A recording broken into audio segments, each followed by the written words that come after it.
So our Bible study continues this month with Delilah. We've been in our Women in the Bible series for a few months now, and I think it's really important because sometimes as women, it's easy for us to see, we don't always see ourselves in the Bible. And so it was important for me that we do see ourselves in the Bible. We always hear, all of the stories about men, but I want to make sure that as women, we see ourselves in the Bible. So we're going to start this month with Delilah. And not only when we hear Delilah, her name is always associated with Samson, and that is because that's the only time she's mentioned. She's only mentioned in accordance with Samson, and after that story, we don't hear anything else about her. So we'll talk about that as well. So I'm going to start from Judges. I'll be reading from Judges 16, verses 4. And I'm going to go through 22, so we'll hear the whole story together. And I'm reading from the New Living Translation version because I just prefer that version. Verse 4 reads, "Sometime later, Samson fell in love with a woman named Delilah, who lived in the valley of Sorek. The rulers of the Philistines went to her and said, 'Entice Samson to tell you what makes him so strong and how he can be overpowered and tied up securely. Then each of us will give you 1,100 pieces of silver.' So Delilah said to Samson, 'Please tell me what makes you so strong and what it would take to tie you up securely.' Samson replied, 'If I were tied up with 7 new bowstrings that have not yet been dried, I would become as weak as anyone else.' So the Philistine rulers bought Delilah 7 new bowstrings, and she tied Samson up with them. She had hidden some men in one of the inner rooms of her house, and she cried out, 'Samson, the Philistines have come to capture you.' But Samson snapped the bowstrings as a piece of string snaps when it is burned by a fire. So the secret of his strength was not discovered. Afterward, Delilah said to him, 'You've been making fun of me and telling me lies. Now please tell me how you can be tied up securely.' Samson replied, 'If I were tied up with brand new ropes that had never been used, I would become as weak as anyone else.' So Delilah took new ropes and tied him up with them. The men were hiding in the inner room as before. And again, Delilah cried out, 'Samson, the Philistines have come to capture you.' But again, Samson snapped the ropes from his arms as if they were thread.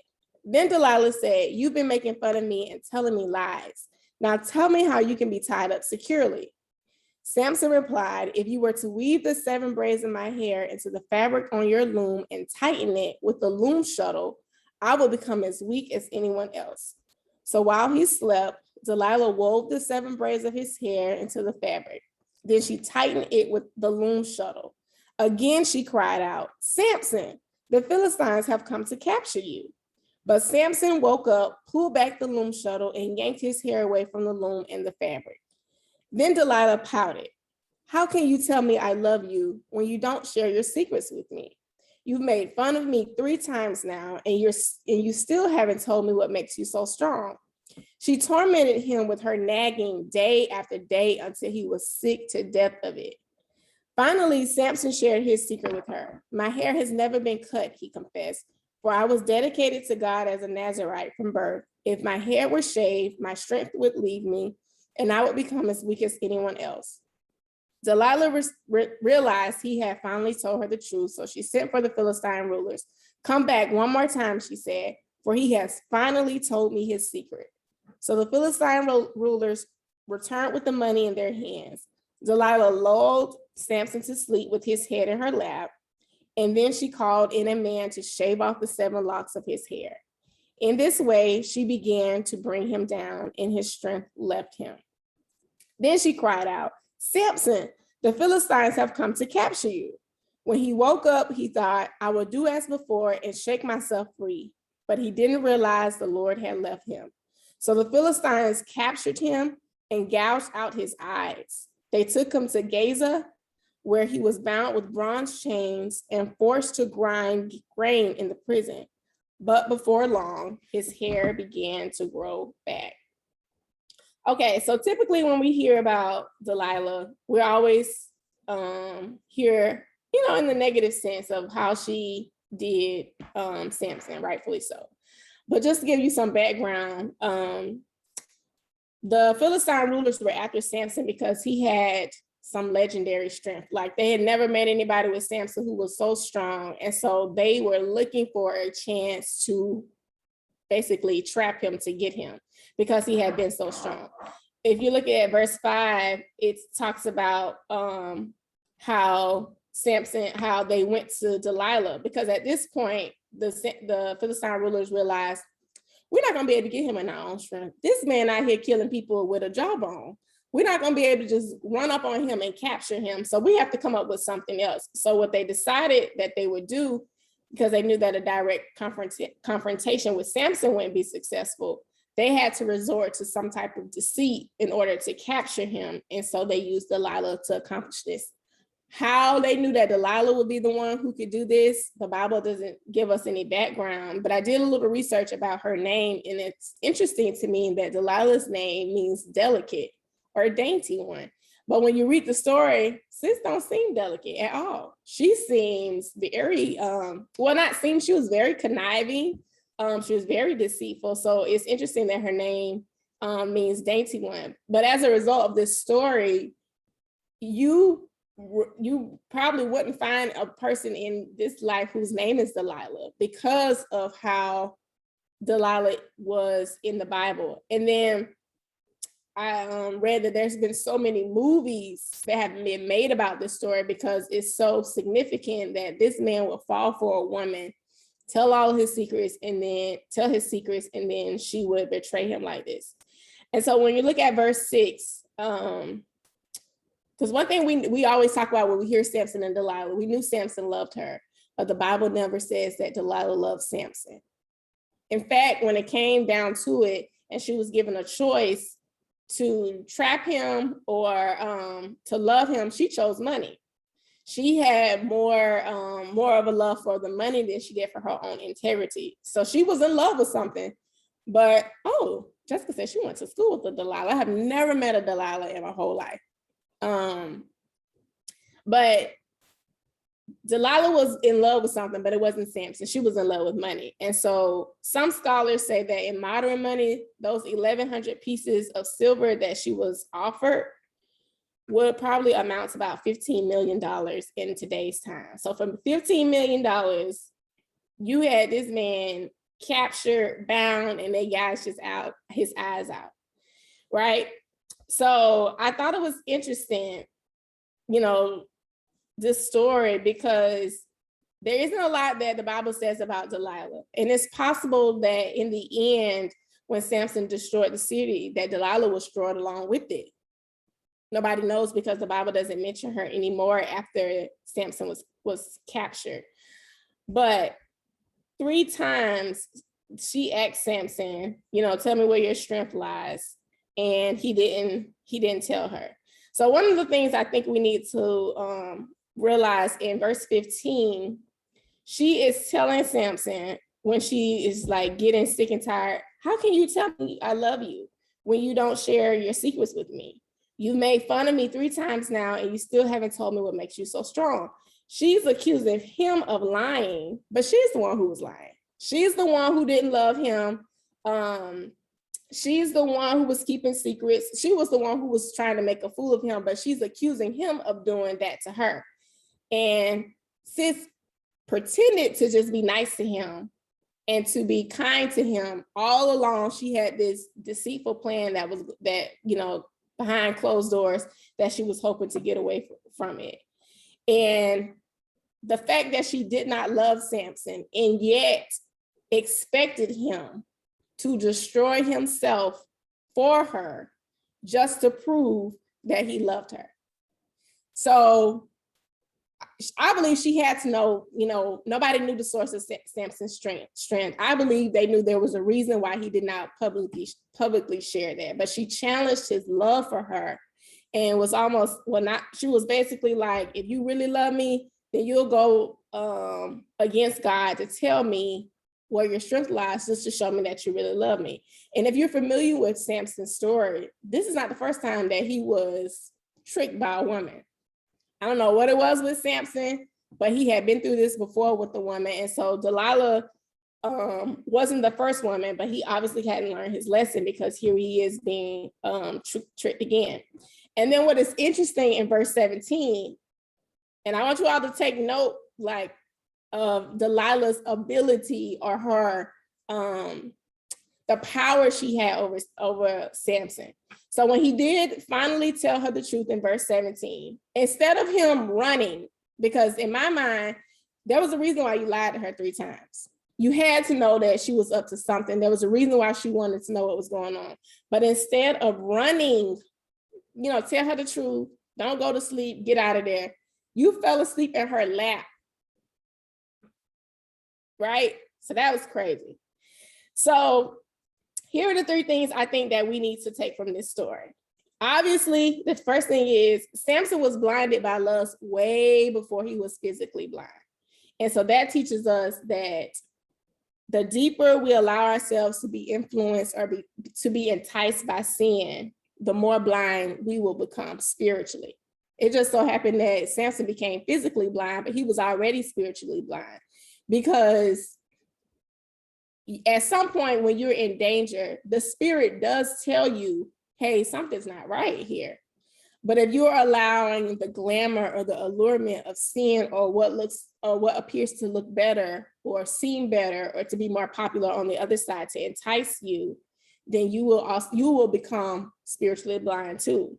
So we have to know that sin is blinding, and it also has a numbing impact on you. I've heard people say before, the enemy takes you, before you know where the enemy has taken you, you are already out there in the middle of the ocean, and you didn't even realize that you were out that far. It's like you drift.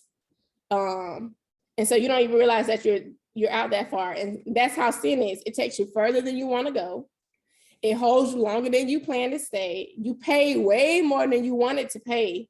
And then it has that numbing effect on you. In the end, sometimes people look up and realize that they have been enticed by sin, because they are so spiritually blind to opportunity. And this can come through opportunities, people, relationships, associations. Sometimes distractions look like opportunities. And if we're not careful, the allurement of the potential of what's on the other side of that can draw you out further than you intend to go. You ever met somebody who, they look up and, they in trouble and didn't realize it started with a small thing, like, we always hear about, you were just riding in the car. You had no idea where the car was going, or that you were the getaway driver, or what have you. And that's exactly how sin is. It starts with a simple yes, or you don't even have to say something. Sometimes you could just be in the wrong place at the wrong time.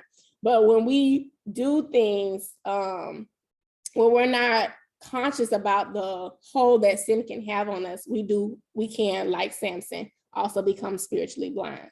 The second thing is, Samson shows us that although he was strong, he was not wise. And so we have to also be mindful that we don't let our emotions or our feelings to supersede our wisdom. Samson obviously knew that sis was suspect. Like, there is a reason why he lied to her 3 times. He had to have known, why all of a sudden is she interested in where my strength lies? Like, why do we keep talking about this every day? I told you. And then not that he told her, but she would try, the very thing he told her would happen, the next day or that night.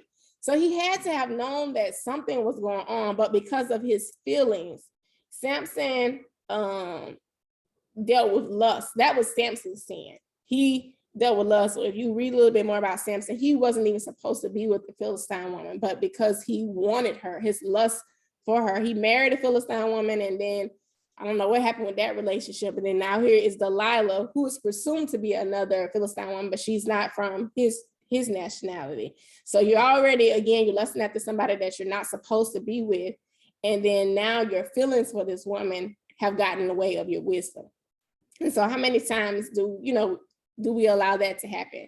I think about myself sometimes, like, how many times have something that felt good, I decided to go with it, although I knew better, or although there were red flags, there were signs there, but because I felt like this was a good opportunity, or you seem like a good person, I went a long head with it. So we have to be mindful about that. And then the last thing, as a woman, I think Delilah shows us how we have a strength like no other. Like she was, sis was persistent. It was unholy persistence, and she was very deceitful. But sis used all of her qualities for one purpose. And that shows the strength that we also have as women, that the strength that we have can either create something or it can destroy, right? The Bible talks about how a wise woman builds up her house, and she does that with her words. It doesn't say a man does it, but it talks about a woman because of the strength that we possess. And so that strength that we possess is exceptional, it's subtle, but it is powerful. And so we have to make sure that we're using our strength to create or destroy. To create instead of destroy. Because if Delilah had known that by me using this power to destroy Samson, that she was also going to destroy many of her own people, I wonder if she would have chosen to do things differently. And for those of us, I think all of us on here are married. And so I'll say this because I had somebody say this the other day, that as married women, we have the power to create or destroy our homes or our husband's outlook.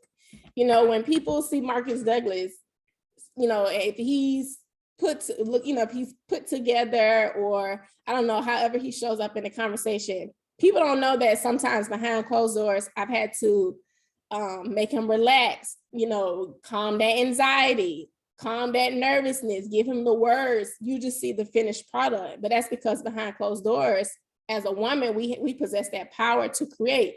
If your man gonna start his own business, it's because you're behind closed doors telling him, babe, you can do this. You got this. But if you're using your words adversely, or even with our children, our ability to be able to speak into their life or to motivate them or encourage them, we see the fruit of that when we see how your children are behaving in school, how they're performing outside of school, their behavior, their communication. And so it shows us the power that we have. And so unlike Delilah, we don't want to be the type of women who use our personal charm to lure people to destroy a person physically, mentally, or spiritually. So we have to be mindful about the power that we possess. And it's interesting that the Lord didn't take the power away from Delilah. It's like he wants us to have it, but we have to, as women, learn how to manage this power. Because this tongue, like, you can kill a thing. Nobody can break your husband down like you can, right? Like a stranger can say whatever they want to say. He may say something bad to them and it don't bother them. But when you say it, and you can say the same thing that they said, but when you say it, it hits a lot differently, because that gives evidence to the power that we have, right? So we have to be mindful that we are using our authority to create and not destroy. So we have it all again. To make sure, the first thing we need to learn from this story is that we cannot be influenced by the glamour of sin. It looks enticing. Sometimes it looks glamorous. It looks glitzy. It looks luxurious, and we want it. But before you know it, you way out there and you've drifted. And we don't want to be enticed. The Bible says that's the only way we're pulled away, we're drawn away, is because of our own lust. So something in us has to first, something has to already be in us to pull us out there. Right? So that was the same thing that happened with Samson. The second thing is we have to be mindful about these emotions, because they are fleeting, and wisdom stands forever. So we can't let our emotions get in the way. And now we're making emotional decisions instead of using wisdom, right? So quitting our jobs on a whim, walking out on our households on a whim because of how we feel, but we have to make sure that we're using wisdom, right? Even starting businesses, going back to school, or quitting anything, we have to make sure that we're doing it out of wisdom and not based on our feelings. And then finally, that power you possess, use it to create. And I want to challenge you all to make sure that when you are creating, that you're not speaking into other people's lives to create something, but you're creating something of your own as well. Because I know as women, everybody comes to us, we got to hold the whole house together. Just for me to be able to I don't want to say be able to, but just before Bible study tonight, I'm helping Marcus and the boys get out of the house where, it probably make more sense for me to sit down and review my notes. But then I probably would have been worried about, does he have everything that he need? And, 2 minutes to Bible study was getting ready to start. He's texting me, asking me about, something with Makai. And that's because we have this power, we hold it all together, right? So we have to make sure that we're not just giving ourselves to everybody else and we're creating other things for other people, but we don't create something for ourselves as well. So if that is the marriage you want, the life you want, the job you want, the career you want, the business you want, make sure that you're using your own power to create something for yourself.